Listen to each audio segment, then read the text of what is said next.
तो फाइनली आज हम करने जा रहे हैं अक्षय कुमार की लेटेस्ट मूवी मिशन रानीगंज, जो कि बहुत ही ज़्यादा इंटरेस्टिंग होने वाली है। वीडियो शुरू होने से पहले वीडियो को लाइक और चैनल को सब्सक्राइब करना ना भूलें। तो फिल्म की शुरुआत होती है 30 नवंबर 1989 में रानीगंज इलाके से, जहां पर हमें दिखाया जाता है एक खदान को, जहां पर नाइट शिफ्ट चल रही होती है, जिसमें काफ़ी सारे मजदूर काम कर रहे होते हैं। खदान में काम कर रहे मजदूर लोकल मजदूर है, यानी जिनकी फैमिली पुअर है, जिस वजह से इन्हें ओवर टाइम भी काम करना पड़ता है। उनमें से कई सारे मजदूर ऐसे भी हैं जो सालों से यहाँ पर काम कर रहे हैं। अब जब रात में सारे मजदूर खदान में अपना काम कर रहे होते हैं, तभी अचानक से उस खदान में एक गड़बड़ हो जाती है और एक विस्फोट के कारण जो पानी सालों से उस खदान में रुका हुआ था, वो पानी खदान में आने लगता है। तब सारे मजदूर शॉक्ड हो जाते हैं। तब सारे मजदूरों में भगदड़ मच जाती है। तो सारे मजदूर को अलर्ट कर दिया जाता है, लेकिन खदान में एक टुकड़ी होती है जिसे मैसेज नहीं मिल पाता है, जिन्हें इस सैलाब का सामना करना पड़ता है। अगले ही दिन में न्यूज पूरे शहर में फैल जाती है। तब हमें कोयला खदान के अध्यक्ष उज्जवल को दिखाया जाता है, जहां पर उनका कहना था कि खदान में फंसे लोगों को रेस्क्यू नहीं किया जा सकता। और ये बात भी सामने आती है कि खदान में कई सारे लोगों को बचा लिया गया है, लेकिन अंदर 65 लोग अभी भी फंसे हुए हैं और 6 लोगों की जान भी चली गई है। ये न्यूज़ अब सब तरफ वायरल हो जाती है। फिर काफ़ी सारे इंजीनियर और पॉलिटिशियन यहाँ पर पहुँच जाते हैं और अब इन हादसों की वजह से जाम लग जाता है शहर में। और इस जाम में एंट्री होती है हमारे मूवी के लीड हीरो, जिनका नाम है जसवंत गिल, और ये एक इंजीनियर है। जब इनको पता चलता है कि इस हादसे के बारे में, तब वे उस जगह पर जाने लगते हैं जहाँ पर यह हादसा हुआ था। जसवंत सिंह की हाल ही में मैरिज हुई है। इनकी वाइफ का नाम होता है निर्दोष। ये दोनों एक दूसरे से बहुत ही ज़्यादा प्यार करते हैं। जब सारे इंजीनियर इस प्रॉब्लम का सॉल्यूशन निकाल रहे होते हैं कि मजदूरों को किस तरह बचाया जाए, तब एंट्री होती है जसवंत गिल की। जसवंत उज्जवल का बहुत अच्छा दोस्त होता है, जिसे देखकर उज्जवल बहुत ज़्यादा खुश हो जाता है, क्योंकि उज्जवल को भी पता है कि जसवंत इस प्रॉब्लम का सॉल्यूशन निकालेगा। अब यहाँ पॉलिटिशियन तो सेल्फिश होते हैं, सब अपना स्वार्थ देख रहे होते हैं कि कोई आकर इन्हें रेस्क्यू से बचा ले तो जनता की नज़रों में वो भी बच जाएंगे।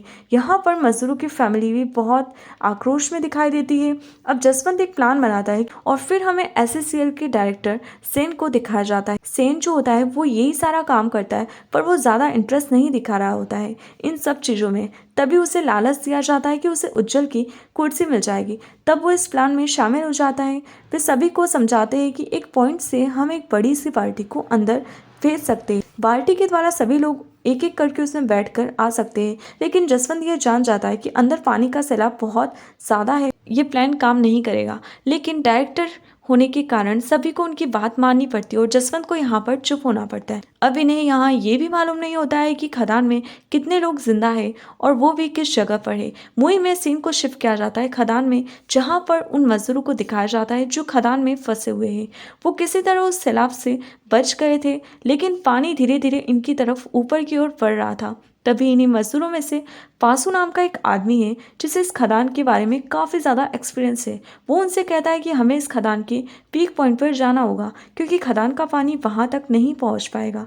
लेकिन भोला जो है वो पासू की बात नहीं मानता है। वो कहता है कि उस पॉइंट तक पहुँचने के लिए हमें पानी से भरे एक सैलाब को पार करना होगा, तब जाकर हम वहाँ तक पहुँचेंगे। तब पासू बताता है कि वहाँ तक जाने में खतरा ज़रूर है, पर हमारे पास और कोई ऑप्शन नहीं है। अब वहाँ डायरेक्टर के प्लान के मुताबिक एक बड़ी सी पार्टी को खदान में भिजवाया जाता है। धीरे धीरे करके पार्टी को जब अंदर डाला जाता है तो उसे एक सैलाब को पार करना होता है, जो कि वो नहीं कर पाती है। यहाँ पर डायरेक्टर का प्लान फेल हो जाता है। अब बारी है जसवंत गिल की। वो अपना प्लान बताते हैं। वो उज्जवल से कहते हैं कि खदान के अंदर जो मजदूर है, उनमें से कई सारे मजदूर ऐसे होंगे जो 25 सालों से यहाँ पर काम कर रहे हैं, तो ऑब्वियसली उन्हें इस खदान का अच्छा खासा नॉलेज होगा। तो ये बात भी मालूम होगी कि जब पानी का सैलाब आता है तो उन्हें खदान में किस जगह पर होना चाहिए। दरअसल यहाँ पर गिल उसी जगह की बात कर रहे होते हैं जिसके बारे में पासू ने बाकी मजदूरों को बताया था। तब जसवंत उज्जवल से कहता है कि क्यों ना हम उस पिक पॉइंट के ऊपर से खुदाई करना शुरू करें। वहाँ पर हम एक छोटा सा हॉल करेंगे और ये जानने के लिए कि मजदूर वहाँ पर है या फिर नहीं, और फिर उस लोकेशन का पता चल जाएगा तो हम एक बड़ा सा हॉल करेंगे और मजदूरों को भी बचा लेंगे। अब यहाँ पर खदान के अंदर भी सभी लोग पासों की बात मान लेते हैं, क्योंकि पानी ऊपर की ओर बढ़ रहा था। लेकिन यहाँ उन्हें पानी का सैलाब पार करना होता है, जो कि वो बहुत बड़ी बहादुरी से कर लेते हैं। लेकिन अभी भी पिक पॉइंट वहाँ से काफ़ी दूर था। थोड़ा आगे जाने के बाद उन्हें पता चलता है कि पिक पॉइंट तक जाने पहले एक वॉल पड़ती है जिसके बारे में किसी को भी पता नहीं था। इधर दूसरी तरफ बाहर खुदाई का काम शुरू हो जाता है। यहाँ जसवंत सभी को एक कैप्सूल के बारे में बता रहा था कि हम एक बड़े से कैप्सूल को बनाएंगे और जिससे हम आसानी से सबको रेस्क्यू कर पाएंगे। अब यहाँ पर हॉल बनकर रेडी हो चुका था जो कि पीक पॉइंट तक जा रहा था, जिसमें वो लोग एक टॉर्च डालते और जसवंत उसमें से जोर जोर से आवाजें लगा रहे थे ताकि मजदूर उनकी आवाज को सुन सके। पर उन्हें ये नहीं मालूम था कि मजदूरों के आगे एक वॉल पड़ चुकी है जिससे कि उन्हें वो आवाज नहीं सुनाई पड़ रही है और ना ही टॉर्च की रोशनी देख पा रहे हैं। अब सभी को लगने लगा था कि उनका ये प्लान फेल हो चुका है और रिस्पॉन्स नहीं मिलने की वजह से जस्ट उन मजदूरों की फैमिली से बात करता है कि हम उन मजदूरों को नहीं बचा पाए। अब ये सुनकर सारे परिजन बौखला जाते हैं और गुस्से में जसवंत की धुलाई पिटाई कर लेते हैं। जसवंत का प्लेन फेल हो जाता है यहाँ पर और वो सभी लोग अपना सामान कलेक्ट कर रहे होते। तभी खदान में जो मजदूर होते उन्होंने उस दीवार को तोड़ने का फैसला किया और फाइनली वो सब मिलकर उस दीवार को भी तोड़ देते हैं और भागकर उस पीक पॉइंट पर जाकर पहुंच जाते हैं। वहां पहुंचते तब तक वो टॉर्च वहां से हटा दी गई थी और वे बहुत सारी आवाज़ें भी लगाते पर कोई उनकी आवाज़ को नहीं सुन रहा था। तभी अचानक से जसवंत के कानों तक एक आवाज़ आती है।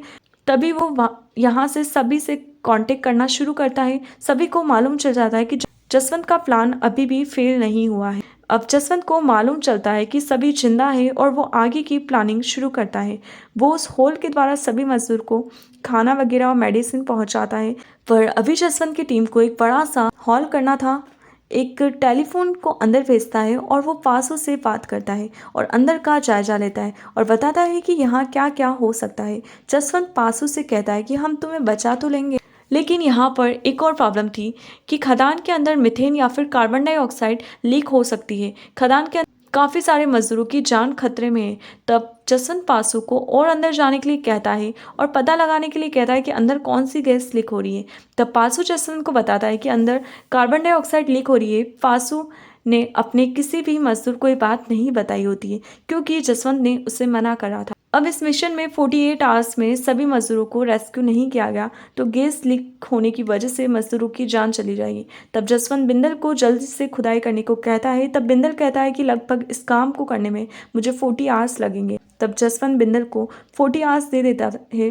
कैप्सूल यहाँ पूरी तरह से रेडी हो चुकी थी और मजदूरों के परिजन को भी अब उम्मीद थी कि मजदूरों की जान बच जाएगी। अब ये सब चीज़ होने के बाद हम देखते हैं कि खदान के अंदर एक प्रॉब्लम आ जाती है। भोला को यहाँ कार्बन डाइऑक्साइड के लीक होने के बारे में पता चल जाता है, जिस वजह से वो पासो को बहुत मारता है और स्पीकर की मदद से जसवंत गिल ये बात करता है कि पासो को मैंने ही कहा था बात छुपाने के लिए, क्योंकि तुम्हें ये बात मालूम चल जाती तो तुम लोग टेंशन में आ जाते। अब यहाँ पर सब कुछ रेडी था। अब बात ये थी कि अंदर कौन जाएगा। डायरेक्टर सेन एक ही व्यक्ति को अंदर जाने को बोलता है ताकि थोड़ा बहुत क्रेडिट उसको भी मिल जाए, पर वो व्यक्ति आधे में ही जाकर वापस आ जाता है।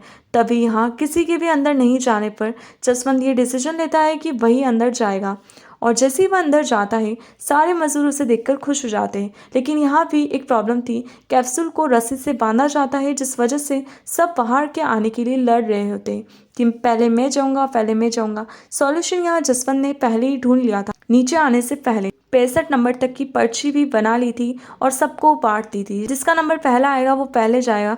अब वो अपना काम शुरू करते हैं और धीरे धीरे करके सभी को ऊपर भेजते हैं। तभी यहाँ पर 10 लोग बचते हैं। यहाँ CO2 गैस उन पर हावी होने लगती है जिस वजह से उनकी तबीयत बहुत ज़्यादा खराब हो जाती है। आखिर में पासो और जसवंत ही बचते हैं। जसवंत पासो को ऊपर भेजता है और उसकी हालत भी बिगड़ी हुई होती है। वो बहादुरी के साथ कैप्सूल में बैठता है और ऊपर आता है। अब सभी जने यहाँ पर अपने परिवार वालों से मिलकर बहुत खुश हो जाते हैं क्योंकि इस रेस्क्यू के पूरे होने की किसी को भी कोई उम्मीद नहीं थी।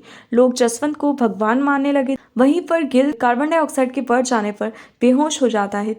तभी वाहिगुरु जी की कृपा से अचानक से उसे होश आता है और बड़ी मुश्किल से वह बाहर आ पाता है और यहीं पर कहानी का दी एंड होता है।